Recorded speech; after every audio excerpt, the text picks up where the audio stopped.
Il était ma chérie. Oui, c'est normal, c'était sa vie passée. Parce que nous nous approchons. Il salue. La soeur d'ailleurs nous a dit, hé pasteur. Au commis pasteur. Et tu es devenu pasteur, on va parler de ça, j'ai entendu parler de ça. Oui. Ah oui, hein? Nous sommes devenus des nouvelles créatures. Et il salue. Eh bien, Pessimboté. Regarde comment il fait. Il a fait tourner la serre. Marie-Jeanne. Ah, Marie-Jeanne. Oh, santé. Eh, quelle santé. Oh, comme santé. Nous avons dit à ce frère. Oh, mais qu'est-ce que tu es en train de faire? Oh, Salanine. C'est que tu es encore en train de regarder en arrière.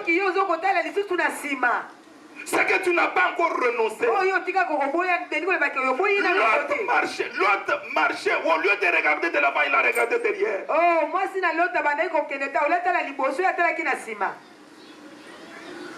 nous avons dit, regardez derrière, c'est la mort. Quand tu regardes déjà de l'avant, respecte le code. Le code, c'est toujours de l'avant. Quand on regarde en arrière, Amen. Amen. Nous avions parlé aussi dernièrement ici de la démarche de Jacob. Tu veux réussir cette année? Change la démarche. La démarche de Jacob avait changé. Jacob était quelqu'un qui s'appuyait sur sa capacité. La bénédiction était pour lui. J'ai demandé aux frères et sœurs. D'où vient qu'on dit toujours que la bénédiction n'était pas pour Jacob, il a volé? Ok, la Bible le dit, il avait volé. Mais est-ce que vraiment la bénédiction a été volée? Si vous lisez attentivement les Saintes Écritures, vous verrez que la bénédiction n'était pas pour son frère. La bénédiction était toujours pour lui. Parce que la Bible dit, pendant encore qu'ils étaient dans le ventre de leur mère, c'était deux nations qui s'affrontaient. Et Dieu avait aimé Jacob. Et il avait haï qui? Ésaü. Quand on a aimé quelqu'un, c'est-à-dire qu'il est béni. C'est-à-dire la bénédiction était pour qui? Était pour Jean? Pour Jacob, depuis le ventre. Mais il a volé qui? C'était sa bénédiction. Mais l'erreur que Jacob avait commise, c'est parce que Jacob s'est appuyé maintenant sur ses capacités pour s'accaparer de cette bénédiction. Il fallait qu'il attende. C'était à lui. Ma soeur, mon frère, tu as quelle promesse? Tu as quelle promesse? Ça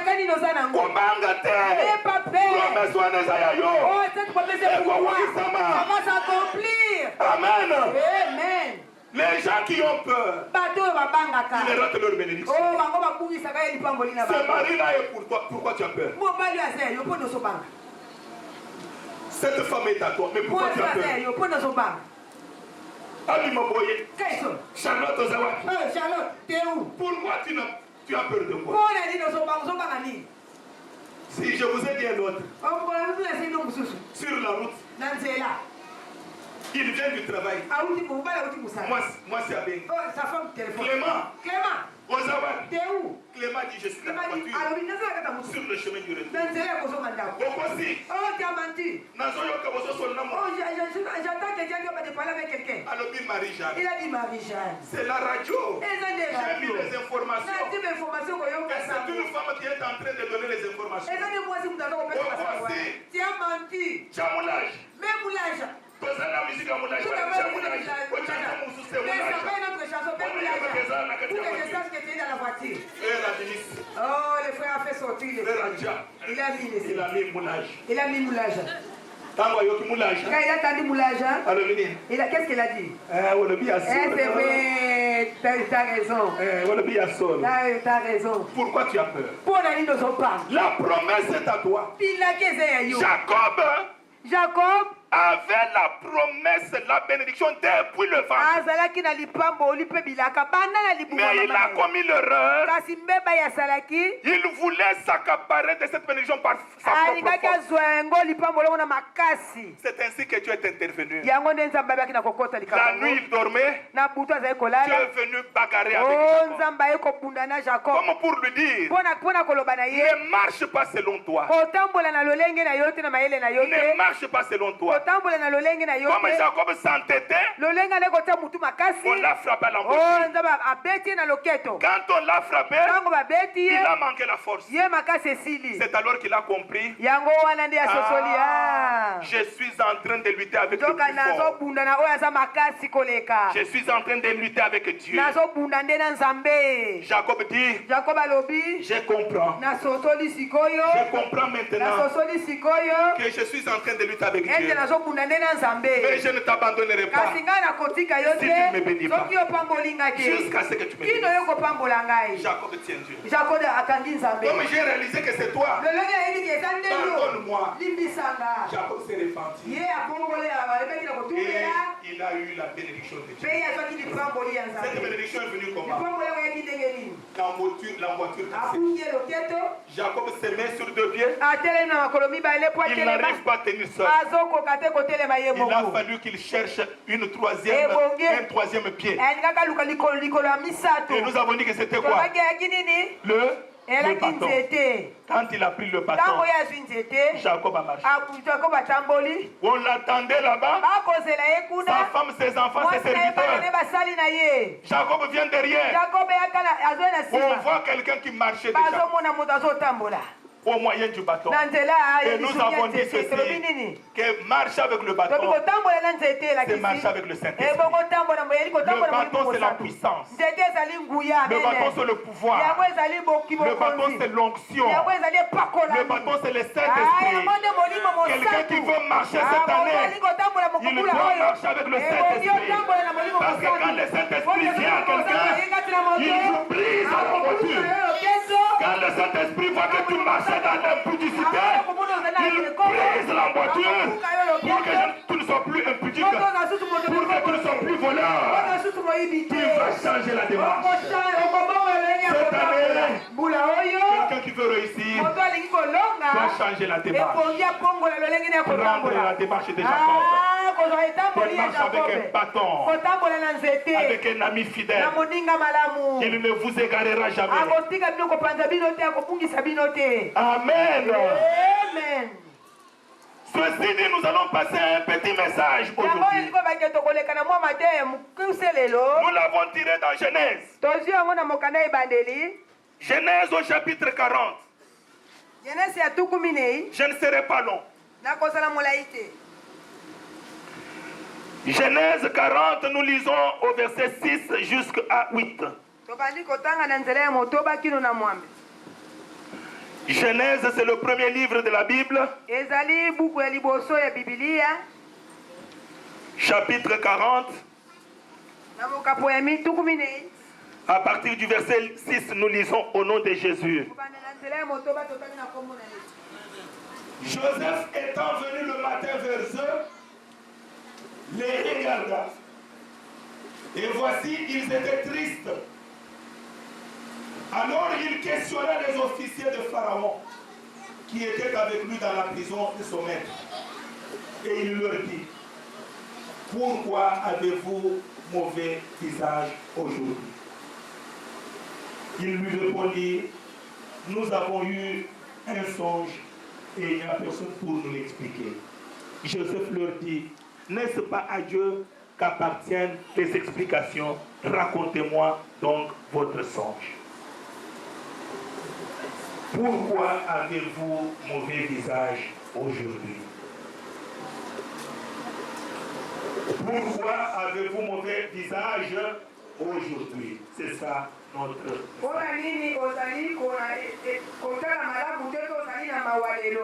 Avant d'entrer dans ce message,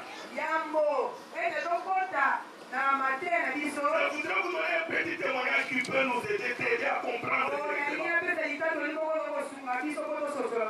Un jour, un frère m'a raconté m'a dit qu'il avait invité son ami au restaurant. Donc ils ont mangé. Ils ont fini de manger. Ils ont commencé à parler. Parce qu'ils avaient des choses à se dire. Il avait invité son ami ici parce que son ami avait des problèmes. Alors cet ami a commencé à lui raconter les difficultés qu'il traversait. Il lui dit non. Pourquoi Dieu est injuste envers moi? Son ami venait de divorcer. La femme est partie avec les enfants, avec tous les biens de la maison. Non seulement ça, et il venait de perdre aussi ses parents en Afrique. Non seulement ça, mais il venait aussi d'être hospitalisé. Il était atteint d'une grave maladie. Quand il est allé chez le médecin, on lui a annoncé que tu as une grande maladie.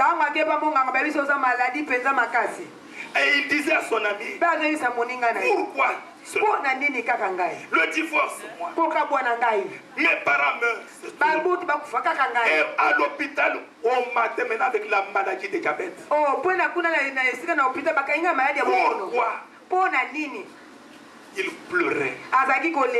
Il dit non. Dieu est injuste. Pourquoi Dieu m'a abandonné? Alléluia. Amen. Son ami essayait de lui donner le courage. Mais il n'arrivait pas. Mais un monsieur qui était à la table voisine, qui était aussi en train de manger, il suivait toutes leurs discussions. Il est intervenu. Il s'est fait inviter dans la discussion. Il quitte sa table.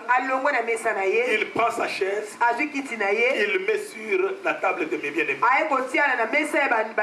Écoute ce qu'il dit. Frère, j'ai écouté ce que tu as dit. Que Dieu est injuste. Dieu n'est pas injuste. Dieu est bon. Dieu est fidèle. Mon frère, confie-toi à lui. Il lui a dit, il n'y a pas un parent qui peut accepter de voir son fils souffrir. Même si un parent assiste à une course à l'école des enfants, quand il voit son enfant tomber, aucun parent ne dira non, comme tu tombes, laisse. Il dira, relève-toi mon fils. Nous sommes derrière toi. Relève-toi. Bien-aimé, ce frère, cet homme, c'est lui qui s'est invité ici, a beaucoup exhorté. Maintenant, quand ils sont partis de là, c'est lui qui avait invité son ami, me disait, c'est lui qui me parlait, le frère. Il me dit, pasteur, ce qui m'étonne, ce qui m'émerveille, c'est parce que c'est lui qui s'est invité dans notre discussion là. Pasteur, il fallait le voir. Moi j'ai dit, mais comment il était? Il me dit ceci. Ce n'est pas la première fois de le voir. J'ai déjà eu à le rencontrer dans des trams. Et parfois dans des trains. Et il m'a attiré par son physique. J'ai dit son physique était... Il dit, pasteur, il a un défaut très prononcé à la jambe. Il ne marche pas, la jambe est trop petite. Et au bras, il a une seule main. L'autre bras n'a pas de main. Le bras arrive ici, il est pointu comme ça.